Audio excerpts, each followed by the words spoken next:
cidnaa waxba u geysanayna kale danaheenna gaarkaa baynu ka shiraynaa annaga aan u malaynaya inaanu soconay oo dee kolley warka ala ka filayaa xaggaa iyo burcaanu ka nimi xildhibaanku hogaaminayay baanu ka mid ahay waxaanu soconay waanu doonaynay wacyigelin oo aftiinoo diiwaangelintii baynu kusoo fool leh muddo 6 cashaa baa ka hadhay deegaankii ama gobolkii u dambeeyey somalilan ee diiwaangelinta dhacdo dalkan waa kaadhkii caddaynayey inuu qofku qof muwaadino waddanka u diiwaangashan yahay waxa weeyaan kaadhkii caddaynayey inaad qof dalka u tirsan oo muwaadina aad tahay waxyaabo badan oo fara badan oo faa'iidaa buu leeyahay markaa waxaanu ugu soconay un wacyigelinta baraarujinta guud ee diiwaangelinta in si wacan laysu diiwaangeliyo gable waxaanu soo dhagax dhignay iskuolkii hoose dhexe ayaanu soo dhagax dhignay halkan maanta aanu joogno oo ah balli cumarna waxaanu doonaynaa inaanu dhagax dhigno iskuol ama aanu wacyigelin iyo baraarujin aanu doonaynay bal dadka wixii aan ku dhaano qorshahan diiwaangelinta inaanu dadkayga gaarsiino runtii cilmi badan iyo aqoon badan baa la geliyey diiwaangelinta dalka annaguna intii ay gobollada dalka ka socotay wax badan baynu ka faa'iido waxaynu ka faa'iido khaladaadkii jiray oo dhan baynu doonaynaa inaan iska gobollo badan oo inaga horreeyey ayaa jiray gobolladaas khaladaad fara badan baa ku dhacay dadkooda way habsaameen qaar baa isdiiwaan gelin qaar baa imika waxay kalifaysaa inay gobollada loo soo rabo macnaha waa khaladaad ka yimid baraarujin la-aan waa khaladaad ka yimid dadkii aan la wacyigelin oo wixii la fahansan calaa kulli xaal waxaynu u baahan nahay dadkeenna qaangaadhka ah ee u dhashay deegaanka inaanu jirin qofkii nool maalintaa ilaahay subxaana watacaala uu gaadhsiiyey nool hadduu buko inuu soo qaadaa loo baahan yahay hadduu xoolala joogo in la bedelaa loo baahan yahay hadduu baadidoon yahay inuu soo baydho oo isdiiwaan geliyaa loo baahan yahay kaarkan wuxuu daawo ka yahay jiritaanka qofka oo wax dhiiggiisa raacaya oo wax jidhkiisa la shaqaynaya oo wax noloshiisa ka qayb qaadanaya ma aha wax inta la isqoro oo la iska kala tegi qofka waxaa jiri doonta halkan insha allahu tacaala haddii ilaahay ka dhigo waxaa laga dhisi doonaa magaalada iskuullo masaajido MCHyo caafimaad badan wax badan baa insha allah inoo iman doona waxaa dhici doonta oo maalmaha ka mid a inteena qaarkood ay arki doonaan haddii ilaahay la gaarsiiyo qof buka oo halkan laga soo qaaday buurahan ama soonahan laga soo qaaday oo dhakhtarkan la keenay oo markii la keenay la yidhi keena kaadhkiisa dabadeedna marka kaadhkiisii la waayo la yidhaahdo qofkan muwaadin maaha celiya way dhici doontaa waa wax la arki doono oo birtu insha allah dadka wixii noolaada ay arki doonaan haddaba si taasi aanay u dhicin waxaa loo baahan yahay inaynu ka taxadirno oo ka sii diyaar garowno ciddii ilaahay gaadhsiiyo maalintaa in qof nool oo dalkan jooga oo deegaankan u dhashay inaanu isdiiwaangelin laan ku dhicin intaa oo kaaraya waddanka sabnood ee soo socda qofkaas uu wax ku shaqayn doono ubad gobolkiisa waxaa loo baahan yahay markaas in loo fekero caqli badan in la siiyo waqti badan inaan lagu habsaamin xoolaha laga diiwaangeliyaa hadday 15 qof yihiin waa in la sameeyo calculation la sameeyo 15 qof sidoo diiwaangelinaya 3 2 5 4 2 1 waysan loo qorsheeyo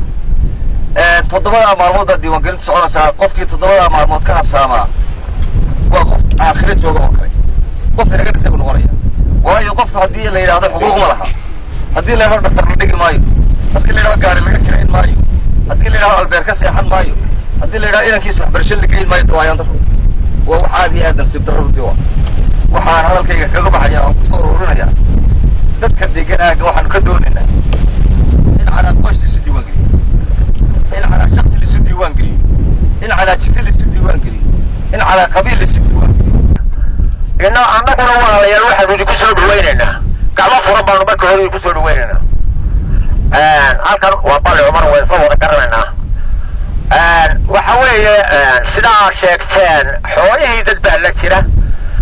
قد هدي الله كده ينو واحد بود وحونا ما كده الصومال الله ينهضو ولا بريء أيوة بدل هو مكرو إصلاحها إذا ما قصة يسوي كل شيء لما قال ده yeelkadeeda waxa weeye dadku wada Somaliland waanu wada gaarsiinayna wixii hadda inaga maqan oo meelahanana sidaa awgeed waxa weeyaan waxaan weenahay gabadhooda ku soo dhawaada waxa aad noo sheegteen waxa weeye inaanay habsaamin oo si aynu hawada habsaamin aanay inoogu habsaamin aad la isugu baraarujiyo wixii kale waxa iska noqonayaan wuxuu magaranaysaa iska tiri oo aan meel magaranaysaa dheer aan ku gaadhin halkan dee waxaynu isugu nimi oo magaranaysaa la isugu yimid dadkan waxa uu intaa diiwaangelinta uun baa la isugu yimid qoladan safarka ee inoo timi intaa bay la soconaysa way inoo sheegeen inana waxaynu leena waa qaadanay inaan isdiiwaan gelino hawlana waa ku dhex jiraan hawlana waa ku dhex jiraano hawlana waa ku dhex jiraan waxa weeye hawlaha ku dhex jira dalka reer miyiga ah habsankiisu waa badanaya siduu u badanayaana waxa weeye dhammaa xoola aan laga wada maarmayn ama magaalo hala joogo ama miyiga hala jooge yaa dadku haystaa markaa waxa weeye qoladii layla magaranaysa magaalada ka imanaya dee hawsheeday leedahay hawsheedii idiin sheegi mayna hawsheeda ayay leedahay sidii dadka ah loo diiwaan gelin lahaa hawsheeday leedahay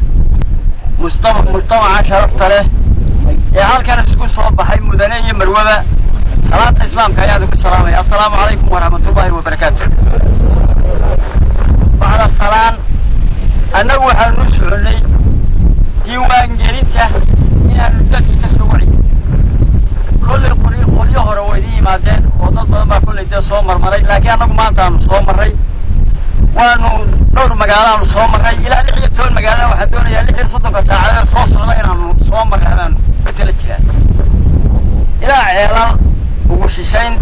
ceel la helay dhanaano ilaa berita inaanu soo marraa baan rajaynayaa biidnillaahi alkariim waxaanu dadka ka wacyigelinaynaa inay isdiiwaan geliyaan ma aha codayn diiwaangelintu ma aha doorasho waxa weeye waa diiwaangelin qof kasta oo muwaadini xaq u leeyahay inuu qaato diiwaangelintaas qof loo codayn maayo cid loo codaynayaa ma jirto cid la dooranayaa ma jirto waa diiwaangelin qofka muwaadinka ay xaq u leeyahay inuu qaato qof kasta oo qaangaara oo muwaadini ha qaato inanka 14 jirka inanta 14 jirka ilaa qofka joogay ee soo kici kara goobta iman kara ha qaataanu idin leenahay walaalayaal waa waxaad xaq u leedahay waa waxaad adigu waajib u leedahay haddaad hadhow codayso iyo haddaanad codayna gurigaaga dhigato xaq baad u leedahay haddaad doonto hadhow coday yaan la moodin inaanu leenahay annaga si aad noogu codaysaan qaata yaan la moodin anigu musharax baan ahay mustaqbalka haddaad doontaa ninkii doonayaa way codayn karaa kii kalena dee kuu doonu codayn karaa idinmadihii diiwaangelinta u qaata inaad noo codaysaan idinmadihii diiwaangelinta u qaata madaxweynaha u codaysaan waxaa u qaadataan inaad tahay muwaadin xaq leh inaad tahay oo xuquuq badan oo rag badan ka hadlay oo iga horreeyey aad ku leedihiin waayo qofku muwaadinkahay wuxuu leeyahay inuu codeeyo aduu xaq u leeyahay haddii aad sidan ka arkaa ma codayn kartid hawlo badan oo la soo sheegay ma qabsan kartid baasaboor ma qaadan kartid socdaal ma samayn kartid laakiin haddaad muwaadin Somaliland tahay caddaynteedii sidato waad samayn kartaa intaaba maxaa gaadhiya xuquuqdaadii taata ayaanu dilana walaalayaal waxaan kale oo jirta oo aan halkan aad uga xuma xukuumadda Somalilandna aan fariin ugu diraya goobaha waxaa goysa xukuumadda laga codaynayo kubishi kuma goysa aragtana xukuumadda soo goysa kubishi kala wasla kala way dhiga waxaan baaq ugu dirayaa xukuumadda baaq ugu dirayaa kubishi ka baaq ugu dirayaa meesha intaa leeg ee dadka intaa leeg joogaan ee aan lahayn sanduuq in loo sameeyo